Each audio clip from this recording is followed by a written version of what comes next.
چند میں آپ کو حوالے آپ کے سامنے رکھتا ہوں۔ مثال کے طور پر ابن عبد الوہاب نجدی کے توحید کے تصور کو اگر دیکھا جائے تو یہ کتاب ہے کتاب التوحید۔ اس میں صفحہ نمبر 361 پر ابو البشر سیدنا آدم علیہ السلام کے بارے میں لکھا کہ آدم علیہ السلام نے شرک فی الاطاعت کا ارتکاب کیا، نعوذ باللہ تعالی۔ یعنی ابن عبد الوہاب نجدی کی توحید کتاب التوحید کے مطابق تو تاریخ انسانیت کا سب سے پہلا مشرک حضرت سیدنا ابو البشر آدم علیہ السلام قرار پاتے ہیں، نعوذ باللہ تعالی۔ اور پھر ان کے توحید کے تصور کے مطابق اگر ان کی کتابوں کو دیکھا جائے، ابن عبد الوہاب نجدی کی کتاب الاصول الثلاثہ، یہ اس کی شرح بھی ہے، اور الگ سے بھی جو حاجیوں کو دی جاتی کتابیں، یہ کتاب ہے اس کا ترجمہ، یہ اس کی عربی شرح ہے۔ عبد المحسن بن قاسم مسجد نبی کے امام و خطیب نے اس کی شرح کی ہے۔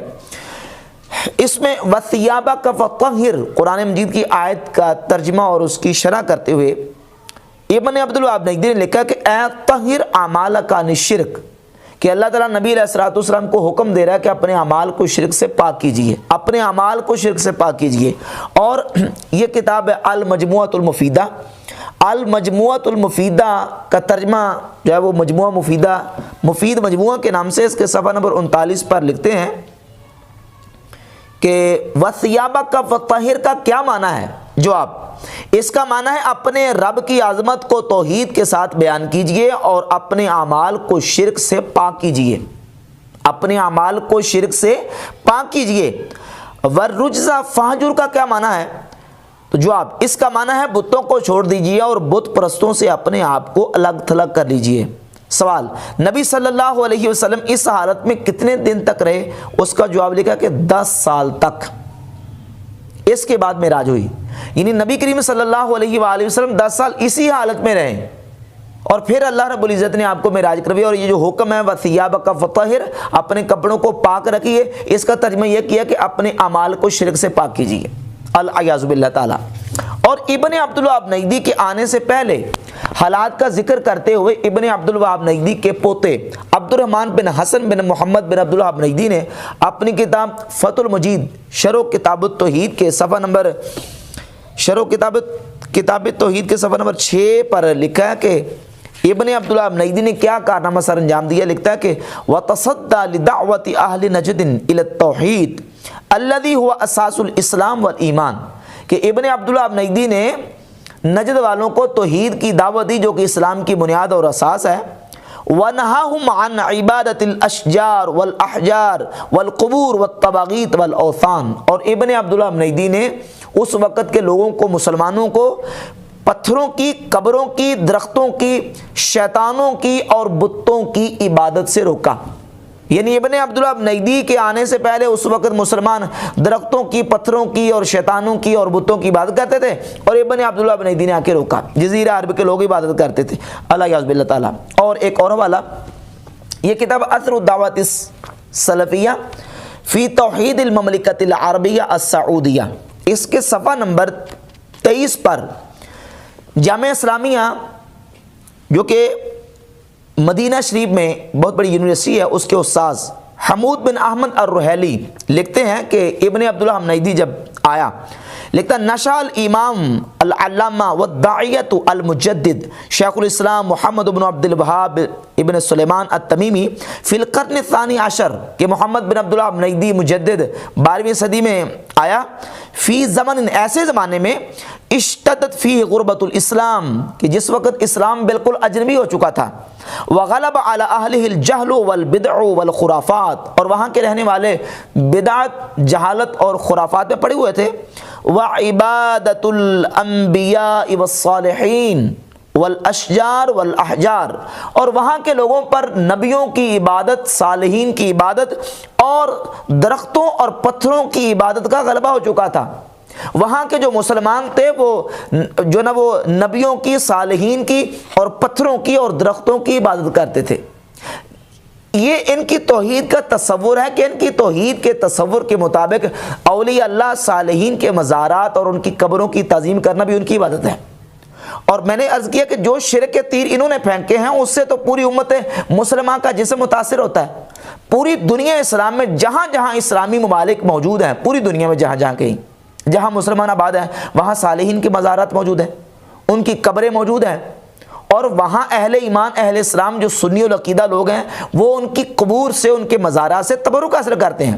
تو یہ اگر تبرک اور ان کی قبور کی عزت اور تعظیم عبادت ہے تو اس سے تو پوری امت مسلمہ کی جو اکثریت اور عمومی مسلمان ہیں وہ مشرک قرار پائیں گے، نعوذ باللہ تعالی۔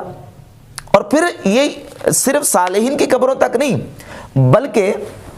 یہ دیکھیں تحذیر الساجد، ناصر الدین البانی کی کتاب،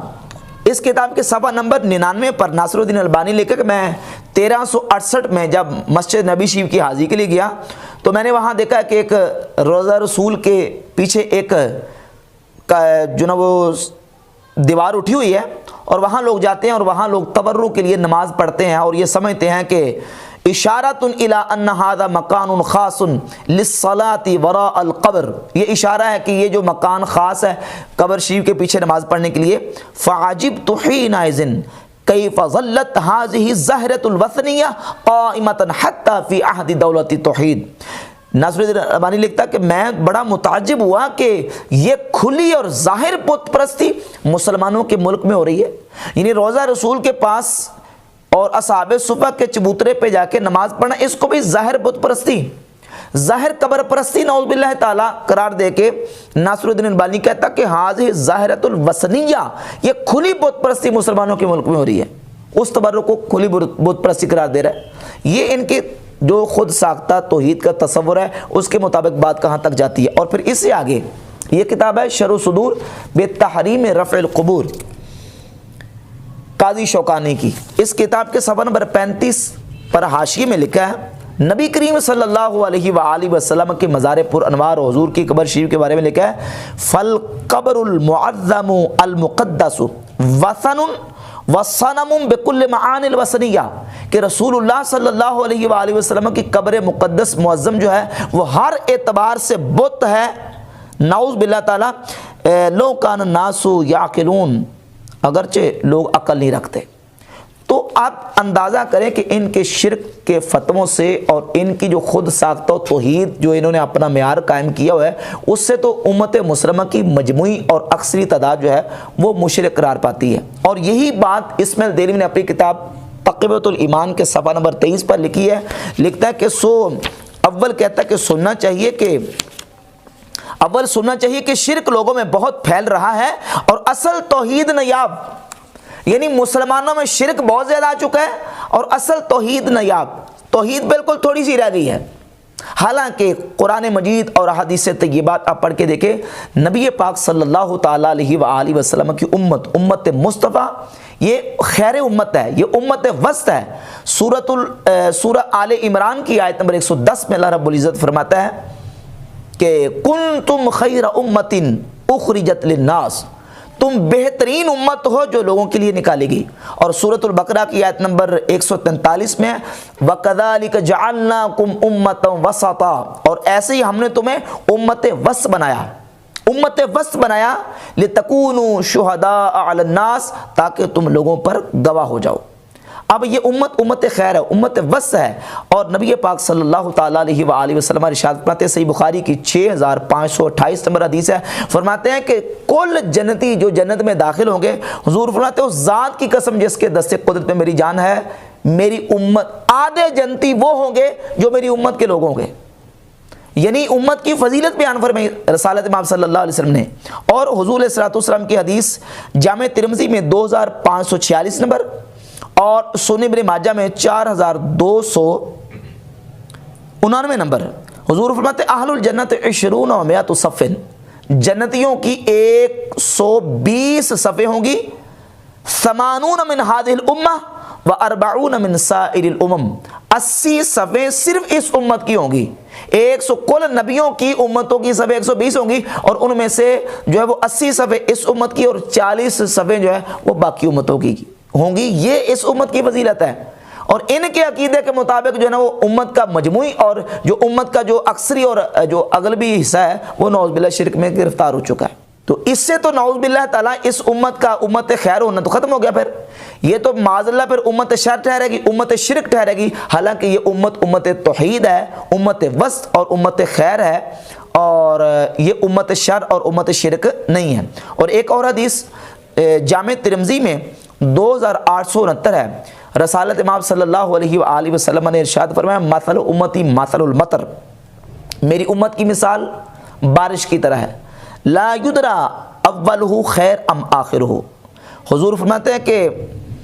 یہ معلوم نہیں کیا جا سکتا، لا یدرا اولہ خیر ام آخرہ، کہ اس کا اول بہتر ہے یا اس کا آخر بہتر ہے، یعنی یہ امت جو ہے یہ امت خیر ہے، یہ اس امت کی فضیلت ہے۔ تو نبی کریم صلی اللہ علیہ وآلہ وسلم نے اس امت کی خیریت بھی بیان فرمائی، اور جو امت پر حضور کو اندیشہ تھا اور جو حضور کو امت پر کوئی خوف تھا اس کا واضح طور پر بیان فرما دیا۔ اس سے پہلے یہ بات سمجھیں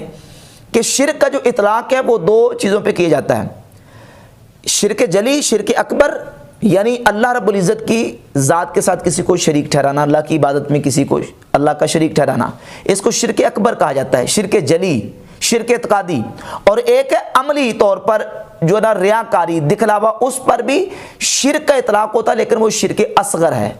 بحث ہماری شرک اصغر کے بارے میں نہیں ہے کہ امت ریاکاری کرے گی یا نہیں کرے گی، امت میں اعمال میں لوگ دکھلاوا کریں گے یا نہیں کریں گے، یہ تو بہت جو ہے نا وہ کامن ہے، یعنی وہ چاہے دیوبندی ہوں، وہابی ہوں، سنی ہوں، شیعہ ہوں، یہ سارے ظاہر ہے کہ اس میں دکھلاوا ہو سکتا ہے۔ لیکن اب مسئلہ جو ہے وہ ہے شرک اکبر اور شرک اعتقادی کا، شرک جلی کا، کہ کیا یہ امت جو ہے وہ شرک جلی میں اکثری طور پر اور عمومی طور پر گرفتار ہوگی یا کہ نہیں۔ تو اس میں سرکار دو عالم صلی اللہ علیہ وآلہ وسلم کی واضح احادیث موجود ہیں۔ حضور کو سب سے زیادہ اپنی امت پر جس چیز کا خطرہ اور خوف تھا وہ تھا ریاکاری کا، جس کو شرک اصغر کہا جاتا ہے۔ اگر حضور علیہ الصلوۃ والسلام کو اپنی امت پر شرک اکبر اور شرک جلی کا خوف ہوتا تو حضور اس کا ذکر کرتے، حضور اس کا نام لیتے۔ مسند احمد ابن حنبل میں 23,119 نمبر حدیث ہے، دار احیات التراث العربی بیروت سے جو چھپی ہوئی اس کا حوالہ،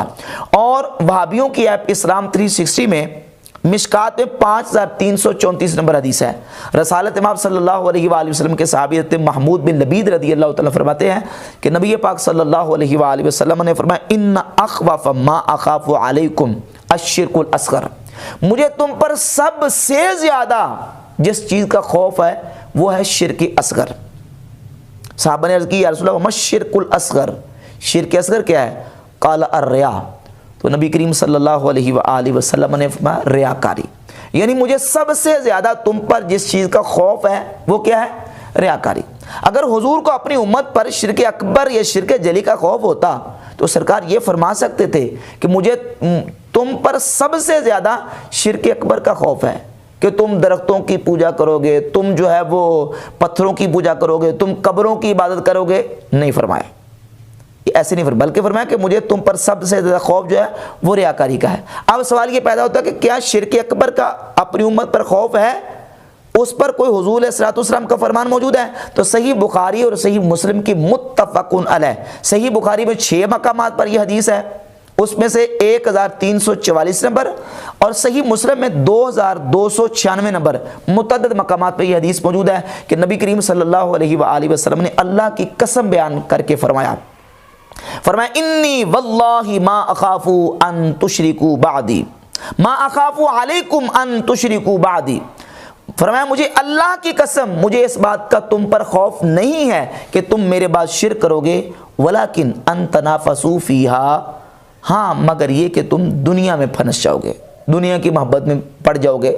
یا دنیا کا تم پر مجھے خوف ہے، لیکن تمہارے اوپر مجھے اس بات کا خوف نہیں ہے کہ تم میرے بعد شرک میں پڑ جاؤ گے یا شرک میں مبتلا ہو جاؤ گے۔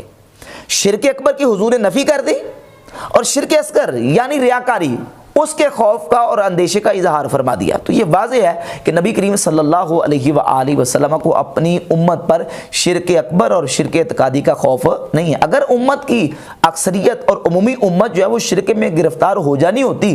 تو سرکار دو عالم صلی اللہ علیہ وآلہ وسلم سب سے زیادہ اس بات کے خوف کا اظہار کرتے، لیکن ایسا نہیں فرمایا۔ تو یہ واضح دلیل ہے۔ اور اس کے ساتھ ساتھ ایک حدیث صحیح مسلم میں، مسند احمد ابن حنبل میں اور جامع ترمذی میں اور دیگر